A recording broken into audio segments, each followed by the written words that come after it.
Hello everyone, मेरा नाम है प्रतीक नैलवाल और आप देख रहे हैं अमेजिंग स्टडी। फ्रेंड्स, जब कोई एम्प्लॉयर किसी एम्प्लॉय को हायर करता है तो उसके मन में ऐसा कोई थॉट नहीं होता है कि वो अपने उस एम्प्लॉय को जल्दी टर्मिनेट कर देगा या उसका एम्प्लॉय खुद से जल्दी रेजिग्नेशन दे देगा। ठीक उसी तरह एम्प्लॉय भी ऐसा बिल्कुल नहीं चाहता है कि वो अपने एम्प्लॉयर को जल्दी छोड़कर चला जाए। लेकिन जब दोनों साथ में काम करते हैं तो कुछ ऐसे सर्कमस्टेंसेस क्रिएट हो जाते हैं कि या तो एम्प्लॉयर उस एम्प्लॉय को टर्मिनेट कर देता है या एम्प्लॉयर उस एम्प्लॉय को फोर्स करता है कि वो रेजिग्नेशन दे दे। और कई बार एम्प्लॉय खुद से भी रेजिग्नेशन दे देता है। यहां तक भी है तो चीजें बहुत ठीक है, लेकिन बहुत बार ऐसा देखा गया है कि एम्प्लॉय जिस एम्प्लॉयर के साथ काम कर रहा है, जिस कंपनी में काम कर रहा है, वो समझ ही नहीं पाता है कि उसको क्या रेजिग्नेशन देना चाहिए।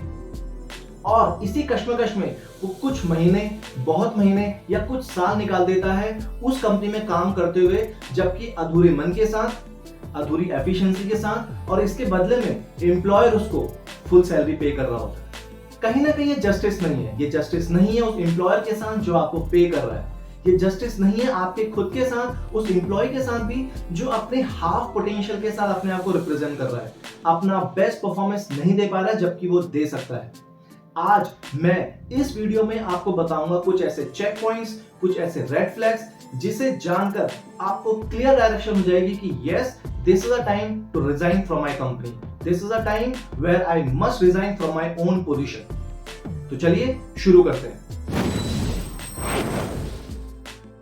अगर आपको लगता है कि आपकी कंपनी में आप फुल सैलरी ले रहे हो लेकिन आपके पास काम करने के लिए कुछ नहीं है, अगर आप अक्सर अपने फ्रेंड्स के साथ, अपने पार्टनर्स के साथ, अपने फैमिली मेंबर्स के साथ ऐसा कुछ कहते हो कि कंपनी में यार काम नहीं है, कुछ काम करने को नहीं रहता है पर सैलरी पूरी आ रही है, तो समझ लीजिए कि रेड फ्लैग है।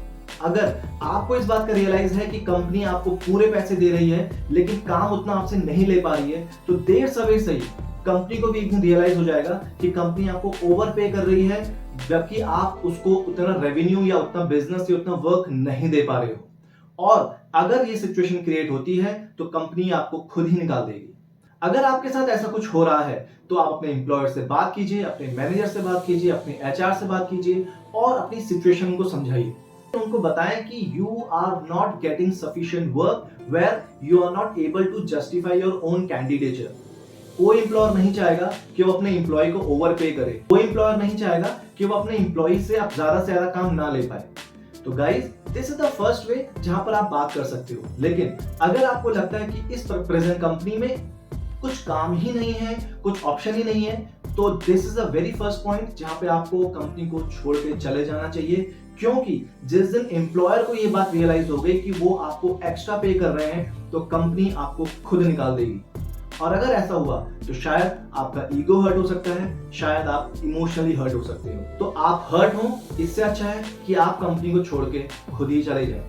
सेकंड आता है फ्री स्वीट्स।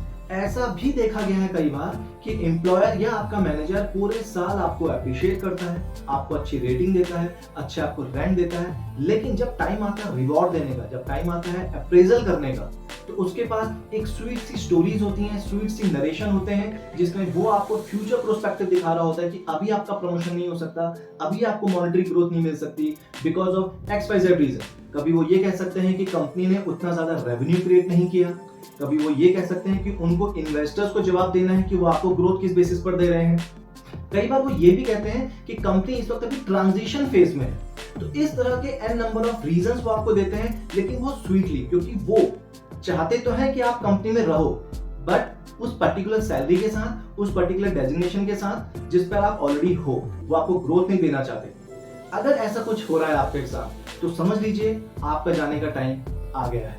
इस चीज को क्रॉस चेक करने के लिए आप अपने कंपनी के बाकी एम्प्लॉइज का सिस्टम भी चेक कर सकते हैं कि उनको एप्रिसिएशन मिला या नहीं मिला, उनको रिवॉर्ड मिला या नहीं मिला, उनको अप्रेजल मिला या नहीं मिला।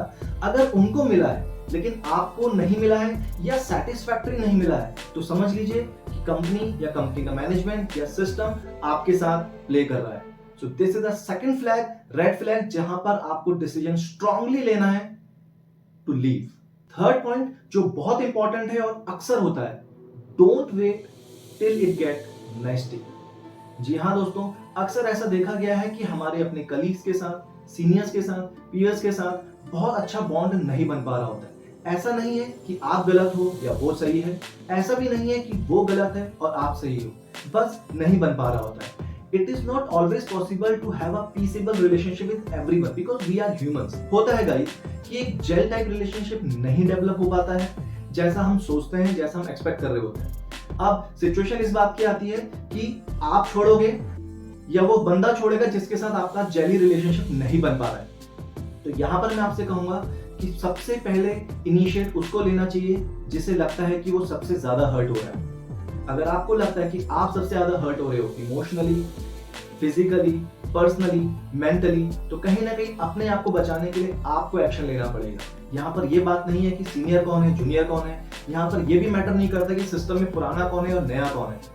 इफ यू थिंक कि आप ज्यादा हर्ट हो रहे हो, take the call to leave the company. 4 point आता है कि अगर आपको लगता है कि आपको एडिशनल रिवॉर्ड मॉनेटरी फॉर्म में या पोजीशन फॉर्म में नहीं मिल रहा है, जबकि आप अपनी एक्स्ट्रा स्किल्स को भी अपने काम में लगा रहे हो जो कि आपके केआरए में नहीं था, या आपके एक्स्ट्रा केआरए कंपनी ने ऐड करे हैं लेकिन आपको कुछ एक्स्ट्रा बेनिफिट नहीं दिया है, तो गाइस कोशिश कीजिए या तो कंपनी से बात करने की, एचआर से बात करने की, और अगर आपको लगता है कि राइट टाइम पे डिसीजन नहीं आ रहा है, leave the company. See, there is no point of being nice in the company, just be right. एक एम्प्लॉयर एक एम्प्लॉय के साथ हमेशा राइट बन के काम करता है, नाइस बन के काम नहीं करता है। यहाँ पर अगर आपको लग रहा है कि आपके स्किल्स का, आपके टैलेंट का आपको सही अमाउंट नहीं मिल रहा है, leave your company. 5th point आता है, कई बार ऐसा भी होता है कि कंपनी आपके डेजिग्नेशन को नीचे नहीं करती है लेकिन आपके काम को, आपके केआरए को, आपके जेडी को यानी जॉब डिस्क्रिप्शन जो होता है उसको डाउनग्रेड कर देती है। समटाइम्स ये इंटेंशनली होता है, कभी कभी ये अनइंटेंशनली हो जाता है।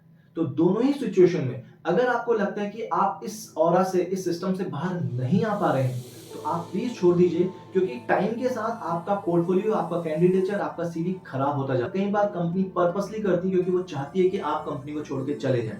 तो इससे पहले कि कंपनी आपको खुद निकाले या कंपनी का मैनेजर आपको बोले रेजिग्नेशन देने के लिए, again just to make sure कि आप इमोशनली हर्ट ना हो, आपका ईगो हर्ट ना हो, आप टाइम पर खुद रिजाइन दे दीजिए। Last but not least, poor work life balance.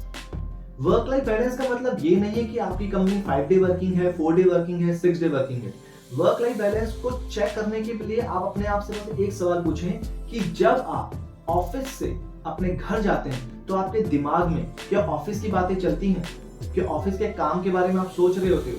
अगर हाँ, तो दूसरा सवाल अपने आप से पूछें कि ये बातें सोचकर, ये बातें याद करके क्या आपके अंदर पॉजिटिव एनर्जी आती है, एक्साइटमेंट आता है, या आपको डर लगता है, या आपको स्ट्रेस होता है, या आपको इरिटेशन होती है, या आपको अगले दिन ऑफिस आने के लिए आपको एक घबराहट होने लगती है? अगर सिचुएशन है सेकंड वाली, so it is a time to leave your company, क्योंकि अगर आप स्ट्रेस में काम करेंगे, अगर आप डर में काम करेंगे, तो आप अपना 100% एफिशिएंसी वैसे भी नहीं दे पाएंगे और अल्टीमेटली आपको वो ग्रोथ नहीं मिलेगी जो आप एक्सपेक्ट कर रहे थे, आपको वो हाइक नहीं मिलेगी जो आप ले सकते थे। अगर कुछ ऐसा होता है तो guys, leave the company, just listen the voice of your soul. If your soul is not liking the job, if your soul want to leave the job, then I must say take your body with you. So guys, ये वो points हैं जिन्हें ध्यान में रखते हुए आप ये डिसीजन स्ट्रांगली ले सकते हैं कि आपको रेजिग्नेशन देना चाहिए या उस कंपनी में, उस सिस्टम में, उस पोजीशन के साथ बने रहना चाहिए।